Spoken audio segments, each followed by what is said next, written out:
hari Minggu siang untuk di Indonesia ngobrol horor itu rasanya sangat sangat nggak mainstream gitu loh. Iya. Eh, Kebanyakan kan pada malam-malam gitu. Nah itu siang-siang. betul. Tapi kalau saya di sini malam ya, jadi akan akan merasa siap untuk mendapatkan kengerian dari cerita Indonesia. Sekarang Ya. Danisa, ada cerita apa ini yang sedang akan mau kamu ceritakan? Hmm, cerita kali ini aku mau nyeritain sebuah bioskop di Semarang yang kebetulan juga sekarang kondisinya sudah nggak ada, bioskop tersebut udah rata dengan tanah. Yang terbaru terakhir namanya E-Plaza, mungkin kalau dulu namanya apa, Plaza Gajah Mada atau Plaza Simpang 5, saya lupa. Dulu tahun 2000-an awal milenium. Oke. Terus apa nantinya dari cerita itu Hmm. apa yang terjadi sih nantinya? Jadi sebenarnya ini cerita temen sih, yang mengalami kejadian mistis di bioskop tersebut. Itu kisaran tahun 2000-an awal. Masih anget-angetnya waktu itu ada AADC, ada Petualangan Sherina yang baru aja diputerin di bioskop tersebut. Nah, waktu itu lagi booming film horor pertama kalinya, maksudnya film horor yang ini ya, yang cukup booming dulu, Jelangkung. Mungkin Mas karena tahu ya, film Jelangkung yang pertama kali muncul itu yang pemainnya Heri Panca. Deh, kebetulan temennya kakak saya itu pernah cerita pengalaman mistis yang dia alami pada saat waktu beliau menonton di bioskop tersebut. Waktu itu kebetulan memang pada saat awal-awal film Jelangkung ini ya, apa namanya, main, beliau itu sebut aja namanya Kak Sekar ya. Si Kak Sekar ini dia nonton film Jelangkung itu di bioskop tersebut. Kebetulan memang karena itu masih bangunan lawas ya, masih belum dirombak semodern E-Plaza yang sekarang. Mungkin masih zaman dulu juga mungkin ada kesan singup dan lain, itu udah merinding di awal. Dia pada saat itu, aku kok belum udah merinding duluan. Mungkin apakah efek posternya atau mungkin captionnya yang datang tak dijemput pulang tak diantar, bisa jadi juga, nggak tahu pokoknya. Ataukah mungkin karena atmosfer dia, oh ini mau nonton film horor nih, makanya aku sebelum nonton udah merinding duluan gitu. Pada saat datang sih beliau bilangnya, Kak Sekar ini bilangnya yang nonton rame, lumayan rame, yang nonton lumayan rame gitu kata dia. Dan setelah film berjalan, ya mungkin kengerian di situ dia juga udah ngerasa deg-degan, udah apa, jump scare dan lain sebagainya, udah ngerasa cukup takut lah karena film tersebut. Tiba-tiba setelah selesai, kan kalau film bioskop mulai itu kan biasanya lampunya pasti padam tuh, gelap, semuanya gelap gulita. Dan setelah lampunya nyala, setelah film tersebut selesai, lampu menyala, ternyata yang nonton tidak sebanyak pada saat pertama kali dia masuk ke bioskop. Kayaknya rame banget yang nonton. Kayaknya udah kayaknya tuh ramai penonton, tapi kenapa pada saat ini, pada saat lampu nyala dia pulang, yang nonton kurang lebih kata dia paling dari katakanlah 50 kursi ya, paling yang nonton itu 15-an orang aja. Jadi banyak kursi kosong pada saat selesai. Tapi pada saat masuk itu kayaknya kursi itu penuh semua. Cuman memang pada saat dia masuk dia bilang udah hawanya memang udah nggak enak gitu, udah dingin, udah gimana lah pokoknya pada saat itu. Aku nggak tahu sih apakah setelahnya ada cerita lain lagi. Cuman memang dengar-dengar sih memang bioskop itu lumayan ini ya, lumayan angker. Mungkin kalau ada yang tahu di sini, para viewers, ada cerita atau pengalaman mungkin di bioskop tersebut, mungkin kapan bisa sharing gitu. Buat teman-teman yang ada pernah cerita itu, tapi yang jelas itu aku ada pertanyaan nih. Itu pada saat itu jam berapa itu ya? Mulai. Itu malam Mas, nggak salah jam 9-an memang. Udah malam. Jadi yang midnight ininya ya. Tapi terus pada saat mau masuk itu apakah ada barisan orang, maksudnya ada orang memang yang sudah jalan masuk gitu dan Katanya ada barisan, cuman memang pada saat mau masuk tuh nggak terlalu banyak. Baru kelihatan penuh itu setelah si Kak Sekar ini masuk ke dalam bioskop tersebut. Baru kelihatan, oh ternyata yang nonton banyak gitu. oh, Gitu. tapi pada saat itu dia melihat itu apakah ini apa saat gelap itu memang tampak terlihat orang gitu, orang dengan ininya. Pada saat itu katanya Kak Sekar tuh masih, jadi kayak biasa ya kalau apa namanya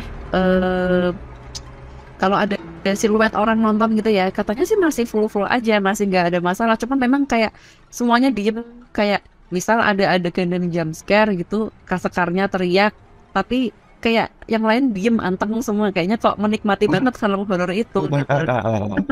Wah, langsung bayangke yo. Maksudnya ya ning ya itu ya cukup inilah lumayan apa ya, gimana rasanya kalau memang itu tiba-tiba pintunya nggak bisa dibuka masih berada di dalam setelah selesai gitu. Terus setelah itu apa yang dia pikir, dia keluar terus apa yang terjadi setelah dia menyadari ada yang nggak beres, melihat ternyata orang-orang itu nggak ada semua. Keluar ketakutan dan pastinya agak-agak trauma untuk nonton film horor ya. Dan memang Kak Sekar bilang setelah itu aku udah ada setahun gak nonton di bioskop lagi karena takut gitu, cukup takut dengan situasinya, apalagi kalau gelap dan filmnya horor pula gitu. Kalau apa ya tentang iPlaza itu dulu sih di era 2010-an ya ke atas itu memang tempat itu memang sering dipakai untuk show, terus untuk nonton terutama ya, tempat untuk hangout lah untuk anak muda atau siapapun. Tapi kalau saya pribadi sepanjang ini sih nggak pernah nggak ada ini ya. Tapi mungkin kalau dari sejarah pasti ada sejarah yang mungkin teman-teman ada yang tahu soal dulunya Plaza itu apa gitu, silahkan diisi di komentar ya. Boleh. Kali itu akan bisa kita cari tahu karena memang ya nggak bisa bayangin sih ketika tiba-tiba itu di dalam bioskop dan rame, karena ini mengingatkan aku dengan yang ada di Kalimantan soal orang ini ada beberapa band yang sudah mengalami seperti Gigi, terus Ari Lasso, kotanya adalah Saranjana. Saranjana di Kalimantan itu diceritakan kerap beberapa kali dalam konser, di setiap penontonnya itu tuh terlihat ramai sekali gitu, ramai. Tetapi ini dari yang saya ingat dari penuturan Ari Lasso ya. Jadi Ari Lasso itu tuh sudah mau turun panggung setelah selesai manggung ya. Kemudian itu kan baru beberapa menit gitu loh, nggak sampai ini, karena dia tuh lihat tuh rame sekali, rame. Dan kemudian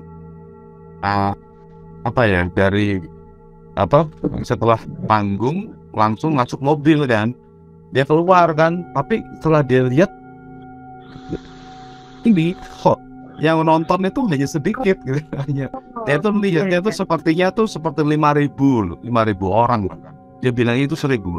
Tetapi yang bubarannya itu yang dia lihat dari belakang panggung itu, loh kok hanya ratusan orang gitu loh, kok secepat itu penonton bisa terurai dengan cepat gitu, padahal baru hitungan 5 menit lah.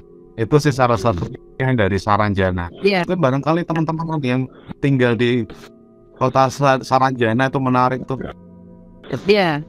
Wow. Kita ada suara apa itu? Ini kebetulan hujan lebat. Jadi tak pikir ada suara menjilat itu loh, medeni. Aku jadi memang suasananya pas sore hari siang hari yang mencekam. Jadi di sini itu lagi hujan lebat kebetulan memang. Oh ya. Itu ada tambahan dari Pak Asep.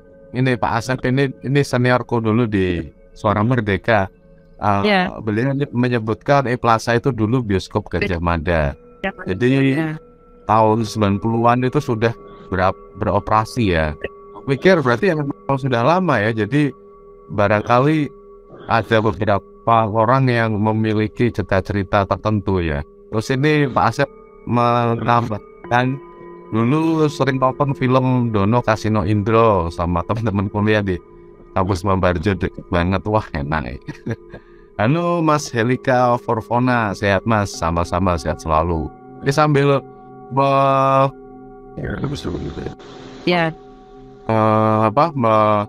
menyapa ya, sambil kita menyapa ada Pak Vincent, terima kasih, Senji, Ed Gui, Hermawan, Imam, Biore Utara. Yes, ada Raka, ada Meli. Terus kemudian nanti dari di Biore itu ada waktu nonton film Susana di bioskop Rahayu. Ada yang tahu bioskop Rahayu di Semarang? Bioskop Belum pernah ya? Aku belum pernah dengar sih. belum pernah dengar. Menarik sih ketika ada bioskop itu, karena saya juga sempat sebenarnya yang ada di ada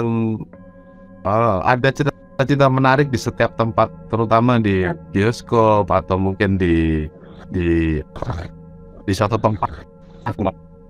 Aku pikir begitu ya teman-teman.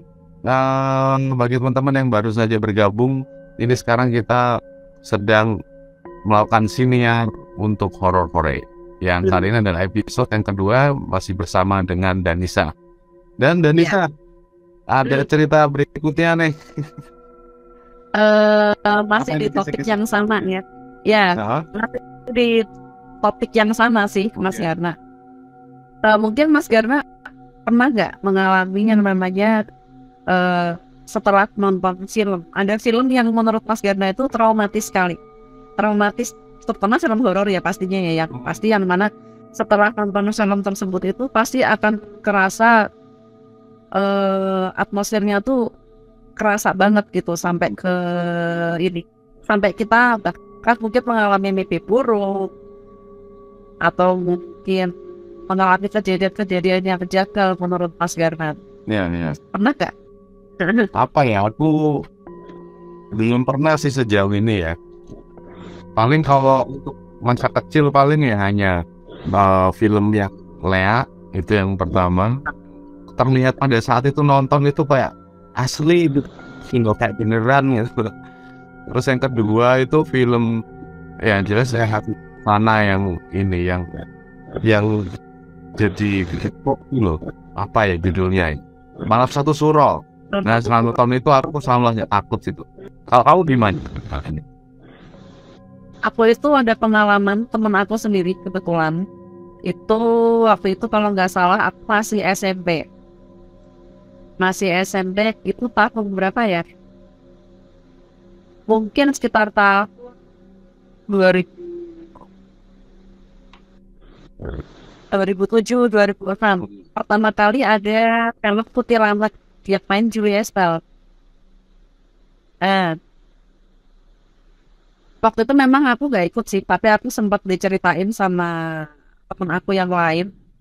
Mereka itu malam minggu ya pulang sekolah itu rame-rame pada nongkrong, terus malamnya mereka pada nonton film Kuntilanak itu.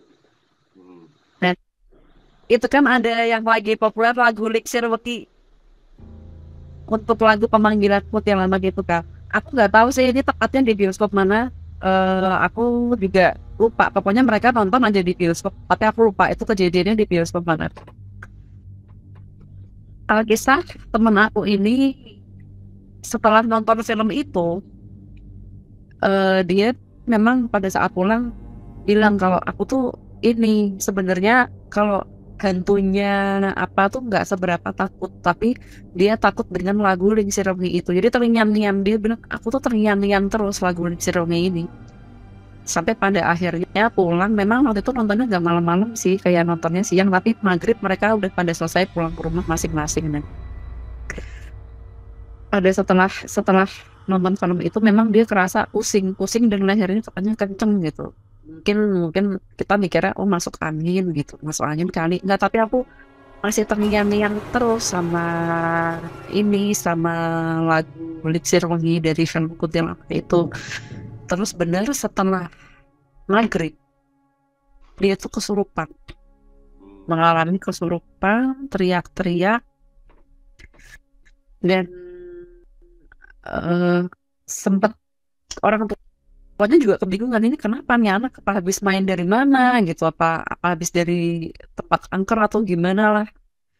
Terus dikonfirmasi lah teman-temannya satu persatu, ini habis main dari mana, kenapa sampai kesurupan seperti ini. Terus dia bilang iya kita habis nonton film horor gitu.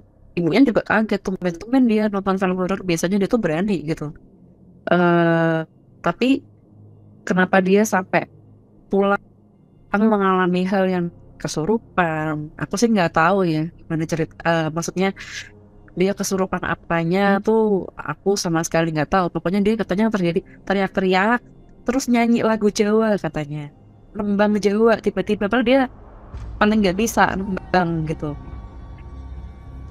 Nah setelah ya mungkin diobatin orang pintar atau Pak Ustadz, entah gimana ceritanya, cuman kita jadi keinget bahwa dia memang pada saat pulang tuh ketakutan banget sama lagu Elixir Wangi itu. Dan setelah dengar lagu itu dia mengalami yang namanya pusing, terus leher gak enak, lehernya kenceng, terus perasaan dia jadi gak enak, perasaan aku jadi gak enak terus. Dan ternyata kejadian juga setelah maghrib, dia kesurupan dan nyanyi nembang lagu Jawa itu. Baru kita, ini jangan-jangan dia nyanyi Elixir Wangi. Cuman kita karena nggak ada yang on the spot ya pada saat itu ya, cuman denger dari cerita si ibunya nyanyi nembang Jawa ya, kita pikir karena dia ketakutan sama si lagu Elixir Wangi itu, yang jangan-jangan yang dia nyanyiin itu.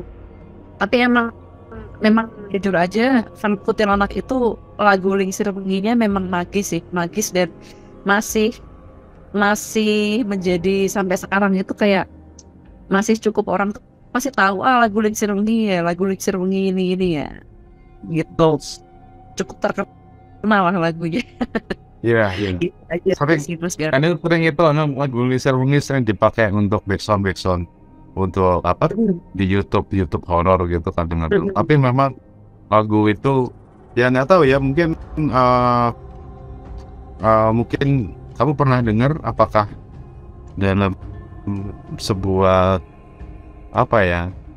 lagu, bahkan mungkin ya dari konteks kayak musik tari tradisional seperti kesenian Edek Banyumasan atau Jatilan, bagaimana musik-musik yang repetitif itu kalau itu terus-menerus itu diperdengarkan dan dengan pikiran kosong maupun dikosongkan, itu bahkan memang bisa membuat orang akan mengalami itu kesurupan ya. Kesurupannya bahkan memang tergantung dari, jadi aku pikir alunan suara itu adalah mungkin barangkali itu adalah medium untuk, itu adalah salah satu medium gitu. Banyak mungkin ada orang yang dari berdoa, ada yang mereka bersemedi, atau mungkin dengan melakukan hal-hal yang repetitif. Makanya seperti kayak kendang itu atau gamelan itu kan repetitif gitu, itu mudah membuat orang bisa mendapatkan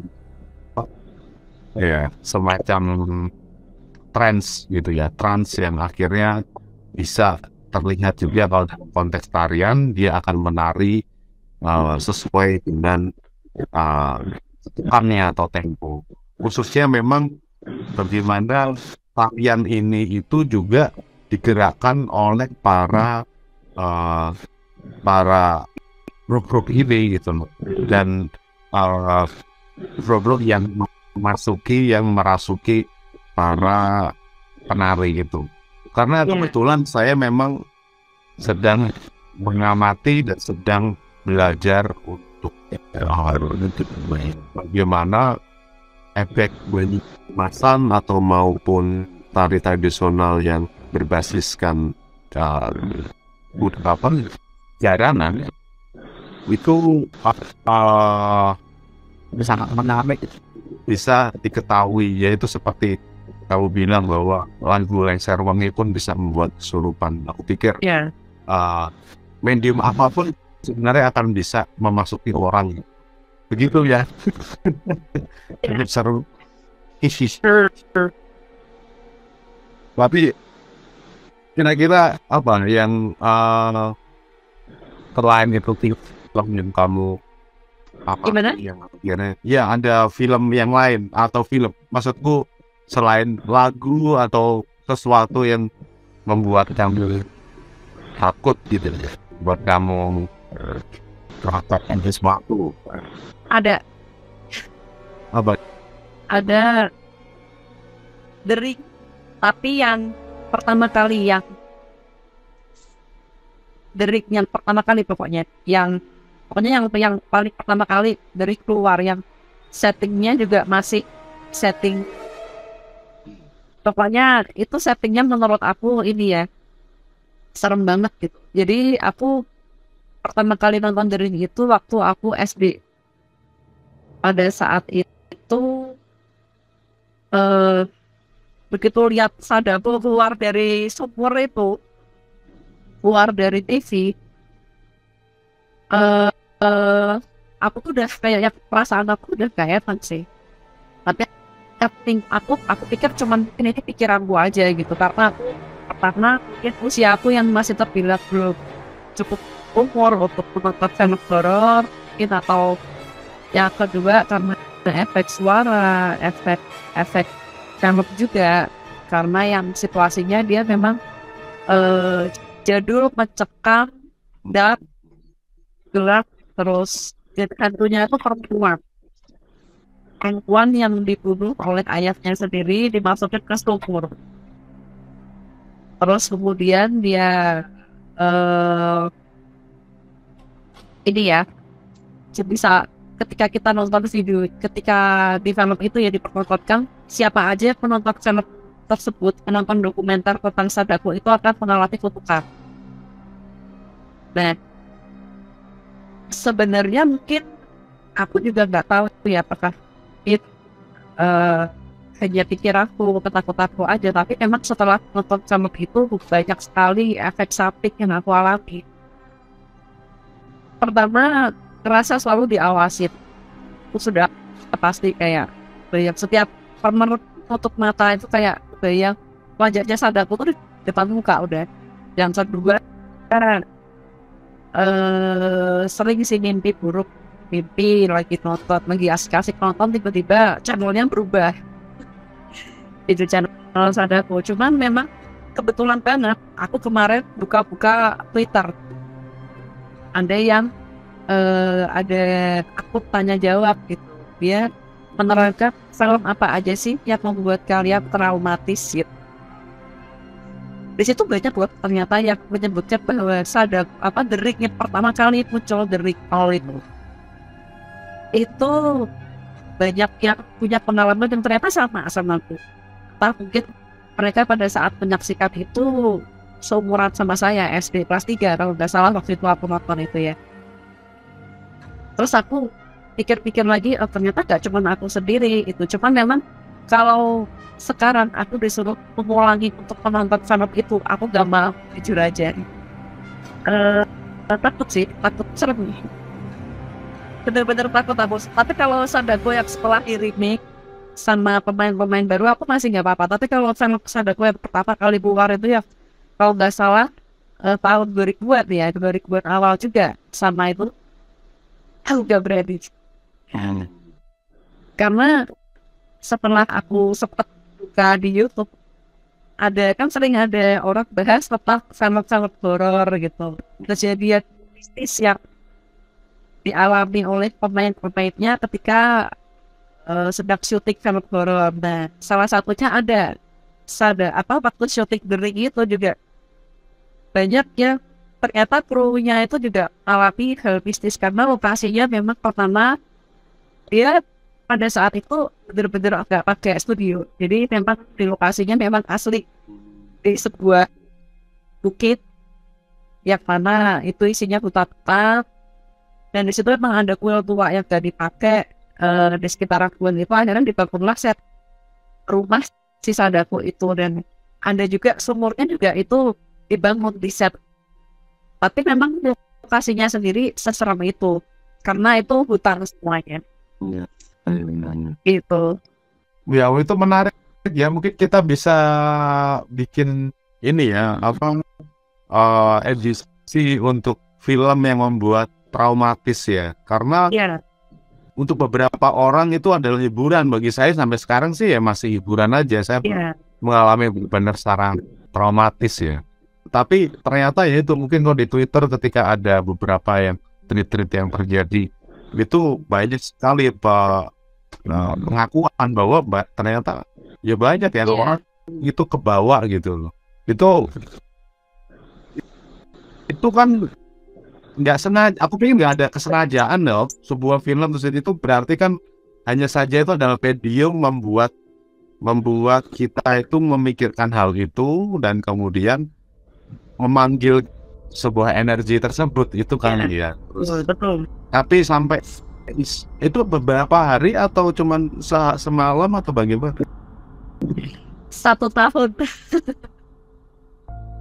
1 tahun tuh aku sampai tidurnya sama mama aku. Bener-bener setakut itu aku sama Sadako pada saat itu. Setahun itu maksudnya selama kamu tidur gitu ini selalu ada gitu. Iya, jadi setiap malam itu saya selalu terbayang. Mungkin juga kalau menurut mama aku, mungkin karena situasinya aku waktu nonton itu masih terlalu kecil untuk nonton film Sadako itu, sehingga psikisku masih belum mumpuni untuk menerima ini cuma film horor gitu. Tapi kalau aku pikir-pikir sampai sekarang memang iya sih, memang senang sih film itu. Iya. Mungkin barangkali memang film horor itu memang tidak semuanya untuk anak-anak ya, apalagi untuk orang yang cukup umur, karena ya itu bisa membawa trauma gitu. Dan bagi kita yang ada saudara atau keluarga bisa kita saling memberi pendampingan ya buat mereka, buat saudara kita. Mungkin teman-teman yang baru saja menyimak, ini adalah horor-hore siniar yang nanti akan di-re-upload di YouTube channel saya Garna Raditya, yang nantinya dengan audionya akan di-enhancing oleh Adobe Podcast dengan AI. Dan sekarang saya bersama Danisa. Bagi teman-teman yang mau ikut sekarang, silakan. Kalau mau ikut sekarang, mau cerita, ada pengalaman, bisa ceritakan. Mungkin Pak Asep tadi kayaknya ada cerita nih, silahkan. Terus ini Adi Tri Prasetyo tadi juga, silahkan. Tadi katanya mengelok kerjaanku horor. Yodi Rahmana, halo. Mas Yudi. Oh, Mas Yudi, oke, ya. Halo Mas Yudi. Oke ya, buat ada yang mau bergabung untuk bercerita horor, silahkan. Kami terbuka sambil nanti Danisa nanti akan menyajikan cerita berikutnya. Dan sekarang sudah pukul ya? Masih hujan ya di sana ya, di Bogor ya? Masih hujan. Ya Pak, deret gitu ya? Habis panas, habis itu hujan deras seperti itu. Udah mau hampir 1 jam, nggak terasa ya, 40 menit. Sekarang sudah 30 menitan berlangsung. Oke, Danisa mungkin yang cerita terakhir ini, silahkan.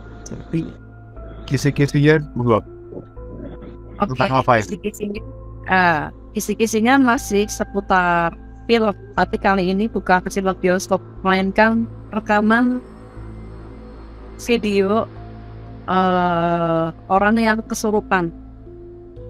Oke. Silakan. Ya, mungkin Mas Garna pernah dengar ya video rekam kesurupan Vina Cirebon. Vina Cirebon. Ya, yang dia dibunuh sama geng motor. Oh ya oke. Memang video tersebut kan ini ya, sebelum video itu tenar, penghulunya kan memang belum tertangkap, sampai akhirnya ada seseorang yang mengalami kesurupan, konon katanya kesurupan rohnya si Vina tersebut. Dan dimulai dengan waktu itu kebetulan keponakannya teman saya masih kecil waktu itu, dia masih anak-anak 4 tahun. Waktu lagi booming-boomingnya video kesurupan Vina itu, si ibunya lagi nonton video itu, anaknya nimbrung.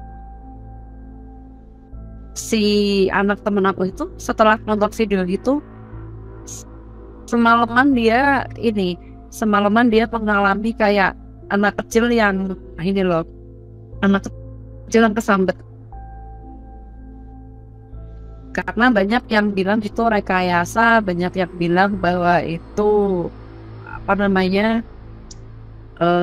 sensasi atau cuma buat-buatan orang aja. Tapi kalau menurut aku sih enggak, karena faktanya adalah melalui video tersebut bahkan pelakunya pun tertangkap, bahkan penyebab kematiannya pun juga tertangkap, karena kan ditemukan di situ kan di artikel kan dibacakan bahwa ditemukan beberapa luka gores. Jadi ada kemungkinan dia kecelakaan kemudian terseret, tapi pada kenyataannya ternyata dia tidak kecelakaan, melainkan sengaja diseret. Dan memang yang anehnya, kalau memang itu adalah kecelakaan, kenapa maaf di bagian alat vitalnya juga ada tanda-tanda kekerasan secara seksual, sehingga ini sudah pasti pembunuhan. Cuman waktu itu kan masih belum banyak spekulasi siapa pembunuhnya, sampai dengan video itu muncul, akhirnya ketangkap semua. Dia kan disebutkan tuh, saya ya agak sadis sih, memang ada yang tangannya dipukul pakai benda tumpul sehingga tulang-tulangnya retak, kemudian diperkosa secara beramai-ramai. Ya memang miris sih kejadiannya. Terus setelah itu kan pelakunya semua tertangkap, si geng motornya ini. Ya memang motifnya karena cinta segitiga. Jadi si cewek ini ditaksir sama cowok anak geng motor, sedangkan si cewek ini udah punya pacar anak geng motor lain, sehingga terjadi rebutan cewek. Tapi ya selain pacarnya si Vina ini juga tewas, si Vinanya juga tewasnya lebih mengenaskan, karena dia ada disiksa, kemudian diperkosa. Itu kan sampai nangis-nangis di video itu kan, sampai dia nangis-nangis, saya di ini ternyata memang miris sekali ya. Maksudnya menurut saya tuh biadab sekali gitu perlakuan geng motor tersebut. Nah, anak teman aku itu, karena mungkin anak kecil itu kan masih sensitif ya, six sense-nya masih sensitif bawaan lahir ya, masih umur 3 atau 4 tahun, saya lupa. Dia itu semalaman gak bisa nangis. Kenapa? Itu tante itu, jadi di video itu memang yang diperlihatkan hanya orang yang kesurupan, tapi di pandangan anak itu yang bicara ini mungkin si Vinanya itu, rohnya si Vina, karena dia melihat banyak sekali luka di sekujur tubuhnya. Ini tantenya ini mukanya berdarah lecet gitu, banyak darahnya, yang bibirnya sobek. Dia melihat di sekujur tubuhnya, katanya tangan-tangannya semua retak gitu. Jadi kayak itu hampir putus jadinya, padahal itu pure di video itu hanya diperlihatkan seseorang yang kesurupan aja, bukan sosok Vinanya. Tapi di mata si anak kecil ini yang menyaksikan video tersebut, ini wajahnya rusak ya. Ada kemungkinan memang itu mungkin rohnya si Vina atau mungkin korinnya, kita nggak tahu. Itu aja sih Mas Gata. Oh iya, berarti ini apakah arwah Vina ini masih terus bergentayangan? Maksudnya akan meninggal seperti itu? sampai yang kamu Eh, kalau menurut aku sih mungkin enggak ya, karena kan kasusnya sudah close tuh, udah tertangkap semua. Cuman mungkin bagi orang yang menyaksikan video tersebut, mungkin akan, kalau yang punya Sixth Sense ya, aku nggak tahu nih video, aku juga kalau menurut saya sih video itu real ya, nggak tahu kalau bagi orang lain. Cuman mungkin kalau di mata teman-teman mungkin yang punya kemampuan yang lebih mungkin untuk menyaksikan itu, mungkin apakah itu real atau enggak, karena menurut keponakannya teman saya itu ya tadi melihat sosok perempuan yang dengan wajah rusak, dengan badan yang penuh luka, bahkan mungkin katanya tangannya pun hampir putus gitu. Iya. Wah, iya ini tuh soal Vina ini ya. Jadi tuh ini pada tahun 2016 ya. Jadi berlangsung di Cirebon. Ada dua orang itu tewas, yaitu Vina dan Eki. Iya. Salah satu korbannya ini diperkosa ya. Benar. Dan kemudian untuk menutupinya itu mereka mencoba menyeret korban tersebut kan, agar itu terlihat tampak sebagai kecelakaan, tetapi akhirnya sudah terungkap. Namun ini seperti tadi yang aku lihat ini di beberapa ini ada arwah Vina masih terus menghantui korban geng motor di Cirebon, terus menghantui keluarganya. Dia nggak tahu ya itu kan adalah barangkali arwah yang penasaran, entah itu Vina atau apa. Namun itu merupakan perbuatan yang keji, sehingga apapun memang perbuatan keji hanya berlangsung begitu cepat, namun ini akan terus menghantui seumur hidup bagi orang-orang yang melakukan hal-hal yang melukai orang. Dan begitu ya, cukup mengerikan. Dan barangkali nanti ada teman-teman kalau ada yang punya cerita yang bisa diceritakan di Horor, silahkan nanti bisa isi di komentar atau nanti bisa DM untuk bercerita secara live nanti bersama Danisa juga. Dan ini merupakan akhir dari Horor yang episode yang kedua bersama Danisa. Dan nanti bagi teman-teman yang tadi baru saja mampir atau nanti sudah cabut duluan, nanti ini akan bisa disaksikan di YouTube channel saya Gana Raditya dengan audio di enhance ya. Begitu, terima kasih ya Danisa atas waktunya. Terima kasih juga Mas Garna sudah menyempatkan waktu. Dan selamat menikmati hari Minggu dengan